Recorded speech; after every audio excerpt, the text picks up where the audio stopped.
नमस्कार साथियों। आज अपन माइक्रो इकोनॉमिक्स में यानी उपभोक्ता के व्यवहार का सिद्धांत का अध्ययन करेंगे। थ्योरी ऑफ कंज्यूमर बिहेवियर का अध्ययन करेंगे और इसमें सबसे पहले अपन विवेकशील जो उपभोक्ता होता है उसके बारे में समझेंगे, जानेंगे। देखिए, व्यष्टि अर्थशास्त्र में हम विवेकशील उपभोक्ता के व्यवहार का अध्ययन करते हैं और यहाँ अपन देखिए विवेकशील उपभोक्ता की परिभाषा पर प्रकाश डालेंगे। वह उपभोक्ता विवेकशील होता है जो दिए हुए बजट प्रतिबंध के अनुरूप कुल उपयोगिता को अधिकतम करना चाहता है, साथ ही वह निम्न शर्तों को पूरा करे, तब जाकर के वो विवेकशील उपभोक्ता कहलाएगा। जिसमें पहली शर्त है वह उपयोगिता अधिकतम करना चाहे, उसे दूसरी शर्त है उसे अपनी आय की जानकारी हो, तीसरी है उसे उपलब्ध विकल्पों की जानकारी हो, चौथा है वह इन विकल्पों के मूल्यांकन में सक्षम हो और पांचवा है वह अपनी आय को इन विकल्पों पर व्यय करे, अर्थात न तो बचाए और न ही उधार ले। यानी कि ये विवेकशील उपभोक्ता के बारे में अपन उसकी जो शर्तें हैं वो ये 5 शर्तें हमने बताई है। पहली है इसमें कि वो उपयोगिता को अधिकतम करना चाहिए, उसे अपनी आय की पूरी जानकारी हो, उसे उपलब्ध विकल्पों की जानकारी हो और विकल्पों में मूल्यांकन करने में सक्षम हो और वह अपनी जो आय है वो इन विकल्पों पर ही व्यय करे, न तो बचाए और न उधार किसी से लें। अर्थात कहने का मतलब है कि विवेकशील उपभोक्ता वह उपभोक्ता विवेकशील होता है जो दिए हुए बजट प्रतिबंध के अनुरूप कुल उपयोगिता को अधिकतम करना चाहता है। अब आप आइए उपयोगिता, यानी कि अब अपन उपयोगिता की परिभाषा देखिए। यानी कि उपयोगिता शब्द का सर्वप्रथम प्रयोग बेंथम ने किया था। उपयोगिता जो शब्द है उसका प्रयोग सर्वप्रथम किसने किया था? बेंथम ने किया था। अब देखिए उपयोगिता की परिभाषा लीजिए आप। किसी वस्तु में निहित तुष्टि गुण को उस वस्तु की उपयोगिता कहते हैं। यानी कि किसी वस्तु में निहित तुष्टि गुण को उस वस्तु की उपयोगिता कहते हैं। उपयोगिता को किसी वस्तु के उपयोग से प्राप्त संतुष्टि के रूप में परिभाषित किया जा सकता है। यानी कि किसी वस्तु के उपयोग से प्राप्त संतुष्टि के रूप में परिभाषित किया जा सकता है। यहाँ यह ध्यान में रखने की आवश्यकता है कि उपयोगिता से तात्पर्य प्रत्याशित संतुष्टि से है, न कि वास्तविक संतुष्टि से। यानी कि उपयोगिता का तात्पर्य किससे है? प्रत्याशित संतुष्टि से है, न कि वास्तविक संतुष्टि से। उपयोगिता से यह तात्पर्य कतई नहीं है कि वस्तु उपयोगी हो, साथ ही उपयोगिता आनंद से भिन्न है। उपयोगिता का नैतिक मूल्यों से कोई संबंध नहीं है। अर्थात हम यहाँ अर्थशास्त्र के व्यवहारिक पक्ष का अध्ययन करते हैं, न कि आदर्शात्मक पक्ष का। ये थी उपयोगिता। और अब आप आइए मेजरमेंट ऑफ यूटिलिटी, यानी कि उपयोगिता का माप। देखिए, इसमें उपयोगिता के माप के संबंध में अलग अलग अर्थशास्त्रियों के अलग अलग विचार रहे हैं और उन्होंने अलग अलग इकाइयों के रूप में इसको मापा है।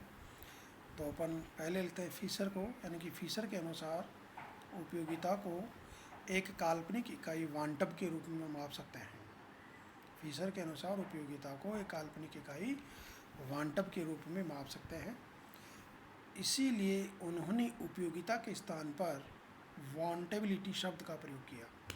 फीसर ने क्या किया कि उपयोगिता को एक काल्पनिक इकाई वांटब के रूप में माप सकते हैं, ऐसा कहा है। इसीलिए उन्होंने क्या किया कि उपयोगिता के स्थान पर वांटेबिलिटी शब्द का प्रयोग किया। बाद में कुछ अर्थशास्त्रियों ने, जिनमें आपका पेरेटो है, जेवेंस है, के अनुसार उपयोगिता को यूटिल्स के रूप में मापा जा सकता है। इसके बाद में मार्शल के आया। मार्शल के अनुसार उपयोगिता को मुद्रा के रूप में मापा जा सकता है। किसी वस्तु से वंचित रहने की अपेक्षा उसके लिए उपभोक्ता जो मुद्रा देने को तत्पर है वही उसकी उपयोगिता है, ऐसा मार्शल ने कहा है। यानी कि मार्शल ने क्या किया है कि उपयोगिता को मुद्रा के रूप में मापा जा सकता है, अर्थात मार्शल के अनुसार उपयोगिता को मुद्रा के रूप में मापा जा सकता है। और उन्होंने कहा है कि किसी वस्तु से वंचित रहने की अपेक्षा उसके लिए उपभोक्ता जो मुद्रा देने को तत्पर है वही उसकी उपयोगिता है। यहाँ मार्शल की यह मान्यता थी कि मुद्रा की सीमांत जो उपयोगिता वो स्थिर है। अब आप आइए, उपयोगिता के माप के संबंध में दो दृष्टिकोण हैं। एक तो है कार्डिनल यूटिलिटी अप्रोच और दूसरा है ऑर्डिनल यूटिलिटी अप्रोच। गणनावाचक उपयोगिता दृष्टिकोण और क्रमवाचक उपयोगिता दृष्टिकोण, यानी कि उपयोगिता के माप के संबंध में ये दो हैं। अभी इसमें सबसे पहले अपन लेंगे गणनावाचक उपयोगिता। सबसे अपन पहले लेंगे इसमें गणनावाचक उपयोगिता, यानी कि इस दृष्टिकोण के अनुसार उपभोक्ता उपयोगिता को उसी प्रकार माप सकता है जैसे हम लंबाई या वजन को मापते हैं। यह दृष्टिकोण 19वीं शताब्दी के अर्थशास्त्रियों जैसे गोसन, वालरा, जेवंस, मेंजर, मार्शल आदि अर्थशास्त्रियों के द्वारा दिया गया है। अब इस दृष्टिकोण की गणनावाचक जो उपयोगिता दृष्टिकोण है उसकी मान्यताएं क्या क्या हैं उन पर भी अपन प्रकाश डालते हैं। तो सबसे पहली जो मान्यता है इसकी यह है, उपभोक्ता विवेकशील है। यानी कि उपभोक्ता विवेकशील है, इसका क्या मतलब है?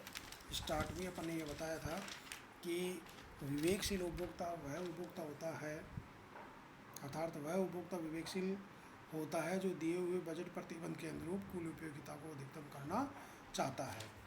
तो उपभोक्ता क्या है? विवेकशील है, अर्थात वो अपनी सीमित आय से अधिकतम संतुष्टि प्राप्त करना चाहता है। दूसरी इसकी मान्यता है, मुद्रा की सीमांत उपयोगिता स्थिर है। यानी कि गणनावाचक उपयोगिता विचारधारा में या दृष्टिकोण में, यानी कि मुद्रा की सीमांत उपयोगिता है उसको स्थिर मान करके चलते हैं।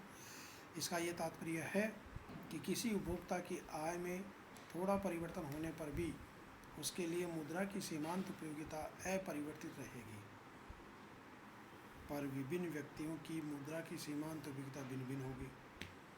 तीसरी है, ह्रासमान सीमांत उपयोगिता का नियम लागू होता है, और ये गोसन का प्रथम नियम है।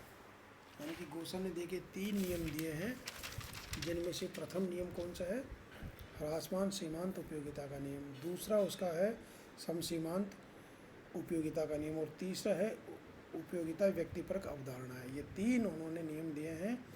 तो ह्रासमान जो सीमांत उपयोगिता का नियम है वो गोसन का प्रथम नियम है। अगली जो मान्यता इसकी है, उपयोगिता मापनीय है, यानी कि उपयोगिता को मुद्रा के रूप में मापा जा सकता है, अर्थात उपयोगिता को हम वैसे ही माप सकते हैं जैसे वजन और लंबाई को मापते हैं। अगली है, कुल उपयोगिता विभिन्न वस्तुओं की मात्राओं पर निर्भर करती है, अर्थात U is a function of Q1 Q2। यानी कि प्रारंभ में इन अर्थशास्त्रियों की मान्यता थी कि उपयोगिता स्वतंत्र योगात्मक होती है, बाद में अध्ययनों में यह मान्यता नकार दी गई। तो ये थी गणनावाचक दृष्टिकोण की यानी कि मान्यताएं। तो आज अपन ने यानी कि विवेकशील उपभोक्ता के बारे में अध्ययन किया, उपयोगिता की परिभाषा देखी, और फिर उपयोगिता के माप के बारे में अध्ययन किया। उपयोगिता के माप के संबंध में 2 दृष्टिकोण दिए हुए थे, एक तो आपका गणनावाचक उपयोगिता दृष्टिकोण, दूसरा क्रमवाचक उपयोगिता दृष्टिकोण। और आज हमने गणनावाचक उपयोगिता दृष्टिकोण का अध्ययन किया, जिसकी मान्यताएं अपन ने पढ़ी है। धन्यवाद।